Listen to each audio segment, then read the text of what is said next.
Very good morning to you, and welcome to Freeworld Trading. So we've got quite a packed episode for you today, and we hope you're going to enjoy this informative and we hope short and sweet episode for you today. So in usual fashion, we're going to begin our videos by talking a bit about this reoccurring volatility we're experiencing. Extreme volatility. On Thursday we had the ECB meeting, which set the interest rate, and also subsequently there was an announcement about quantitative easing, and then there was a speech by Mario Draghi about what he could do to save us from this this evil of deflation, where everything costs less all the time. Personally, I can't see what's wrong with that. Anyway, what happened, this was supposed to come at about 12:30. The expectation was that he would reduce the interest rate, which is already negative, so it's 10 basis points negative, and he would make a statement about increasing quantitative easing, both of which he did. But the movement was paradoxical. It's the biggest movement I think I've seen maybe ever. The euro went up straight 4 cents, which is a huge movement. It went from, just before the announcement, we'd got to about 1.05, we got to 1.0495, in fact that was the low. And after this announcement, it hit 9.5, 109.50.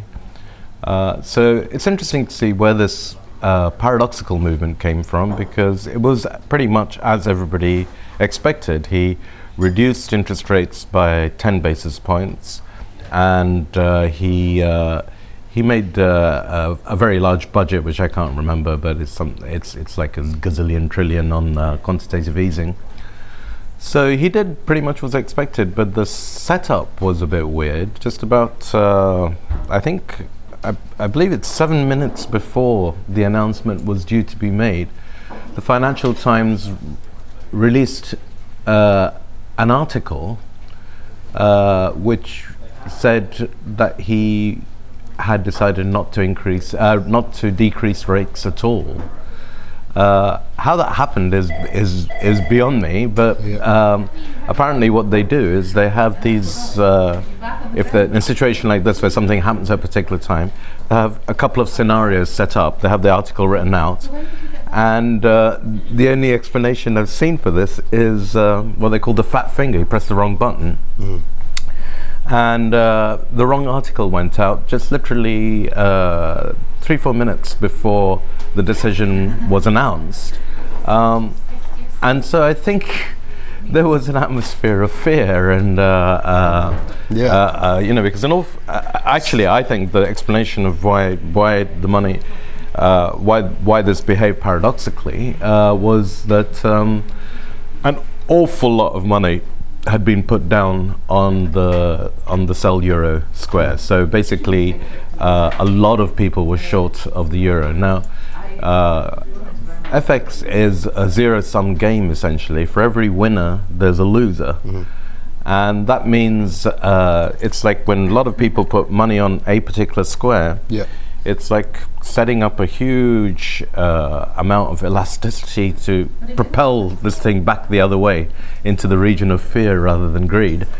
And I think that's what's happened. I don't think any of the fundamentals have changed. I don't think anything has changed at all. I still expect it to drift down. I might be wrong, of course, anybody can be wrong, but this is an example, I think, of what happens when too many bets are made the wrong way. It's just like the on one square rather on one way, and everybody of course now is talking about parity.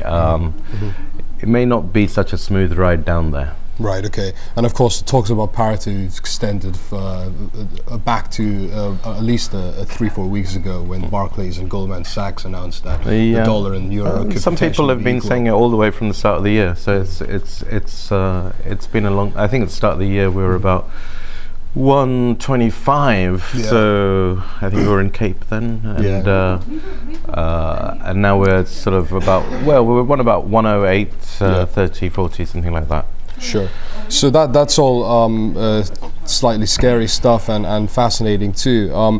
What we're going to talk about now is we're going to talk a little bit about this terrible weather we in the UK are experiencing at the moment.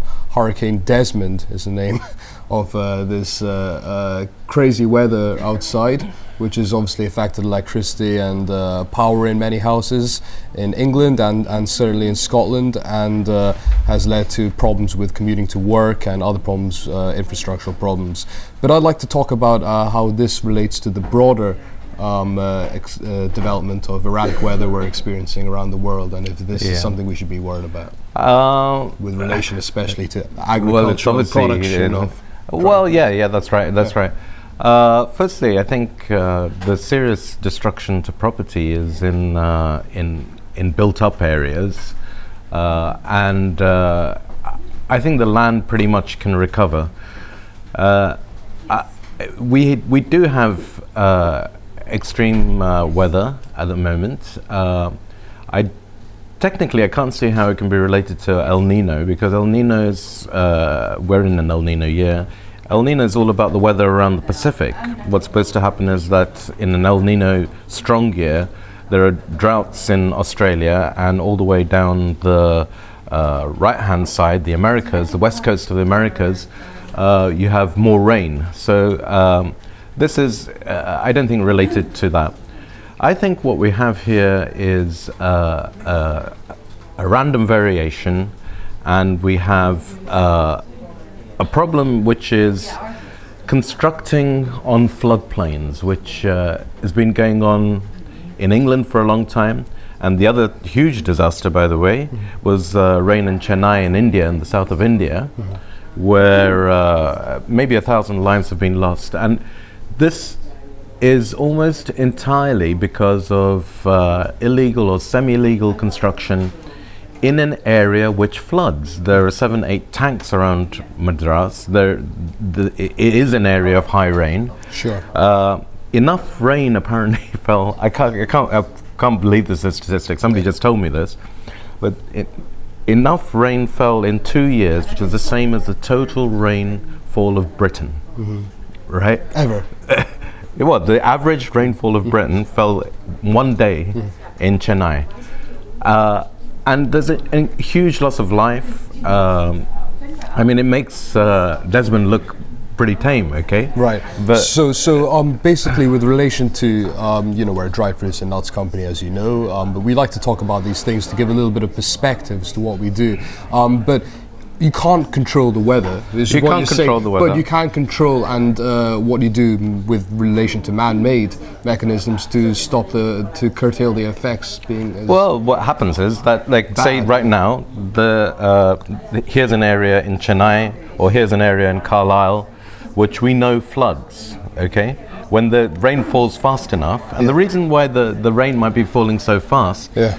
Maybe, I mean, it's the way it's collecting, okay? Right. So if you have a lot of construction in a floodplain area, this is where the water, the puddle, it collects faster, and the drains can't take it away in time. So this is the concrete pan effect, which I can remember reading from your textbooks, right? Yeah.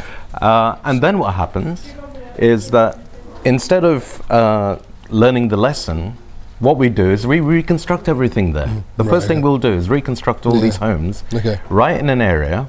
And what they're complaining about in this thing is that it happened 10 years ago. Yeah. And they said, but you said at that time, scientists, I suppose, you said that this was a one-in-a-lifetime event, and here we are again. Right, okay. Right? It's misunderstanding of probabilistic. Okay. We'd like to hear your opinions on this debate, because it is related to everything we do. And can you control the weather? Well, to an extent, I guess you can, in the sense that global warming is very much a problem, partly a problem created by man. So we'll talk a little bit about that possibly in future episodes. But I just want to finish this video by talking about the compelling case for a British sugar tax. And I'm not just talking about the public health benefits a sugar tax can induce, but also the effects economically, the positive effects economically for a business like us. So obviously, as you know, obesity is one of the biggest threats to public health in the UK. I'm not going to indulge in this topic because it's very much an obvious bit of information. A lot of people know about this. But in fact, it would be quite interesting to tell you the economic costs of obesity. According to the British National Health Service, it costs them £5.1 billion every year. After 30 years of obviously expanding waistlines, this can't be a good thing, never mind the rise also in diabetes and other diseases related to high cholesterol. So what the government has decided to do is introduce a sugar tax on fizzy drinks and sugary products in an effort to reduce demand. This has worked in other countries. The controversy behind this measure is this implication of a nanny state, where people are worried that the government is going to start to,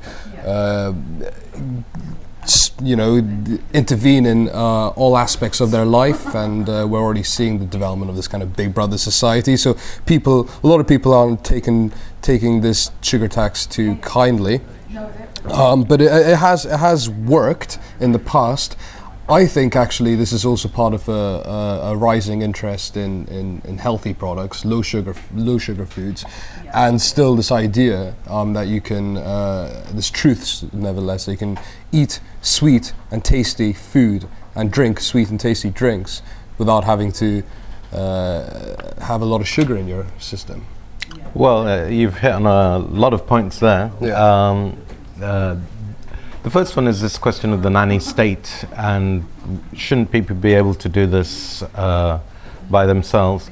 I mean, there's a dimension here which people aren't really talking about, which is a class dimension, to do with, in the old days the rich people were fat and the poor people were thin, and nowadays the rich people are thin and poor people are fat, so it's become a sort of a social statement. Obesity has become a sort of social statement about your place in society, and I find that a bit insidious, to be honest. And if poor people are fat and they're the ones who are going to be paying the sugar tax, right? Right. Now I don't mind paying tax. I'm a rich bloke, right? But I thought the whole idea of tax was to tax rich people and give it to the poor. Right. And okay. here we're obviously going to be taxing poor people. Yeah. Poor people's food, right? So this is So I don't kind like of that. austerity, a subtle austerity measure. Well, I think it's the nanny state in its worst form, where the aristocratic classes are dictating to the poor classes. Because it is a very interesting debate, and obviously we won't talk too much about this because the video is almost coming to an end, the episode is almost coming to an end, but it does raise questions about what is food and what are our relationships with food. Food is freedom, many people argue, and you should have the right to choose what you eat. Nobody should tell you what to eat. But however, if it's affecting the British Health Service, £5.1 billion pounds a year, then obviously which the I government think should is reasonable.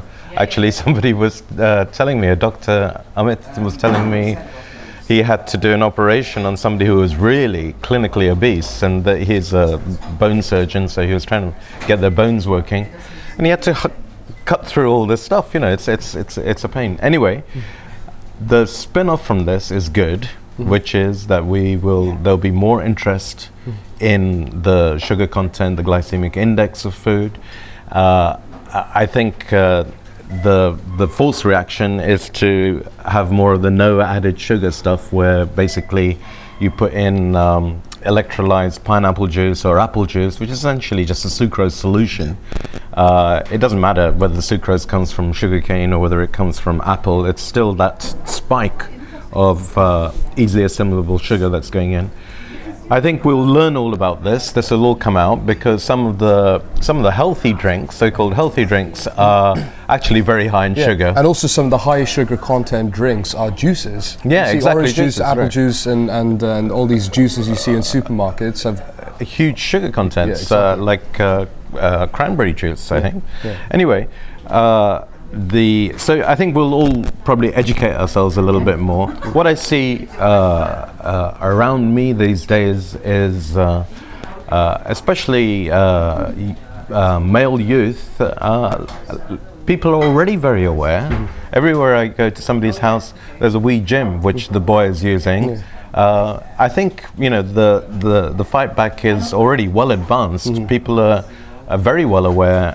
People who are boys who are bodybuilding or girls or anybody, they know about protein content, they know about sugar content, and I think probably the biggest benefit for us is going to be in the sustained release energy foods like oats, which deliver the calories in a smooth, sustained way without that spike, which is what causes the eventual rise of diabetes, right? It's that spike, this huge amount of, and I've seen, I think in the last 2 weeks, I've seen twice the content of sugar in a can of Coke, and it's a frightening picture. It's absolutely frightening, and people are you're absolutely right. People are absolutely and certainly taking more of an interest in what they eat, where the food comes from, and this is inevitably, I would argue, leading to an increased demand in organic foods,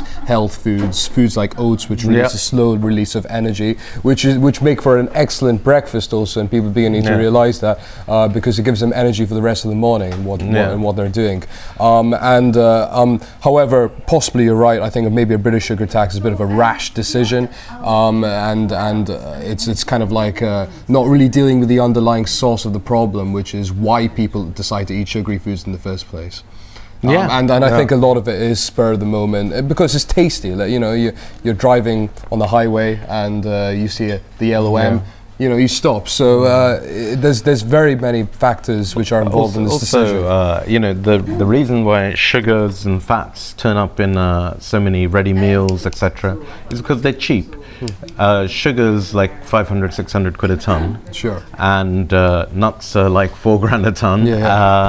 If you're going to produce 500 gram ready meal or something, there's a great incentive to put these 500 quid a ton foods in, especially when they make the food moreish. Sure. So we're not selling miracle berries anymore, but we are definitely interested in this whole debate. So that's it. That's the episode for you today. Euro's still volatile, terrible weather here in the UK, and the sugar tax. Thank you. Bye.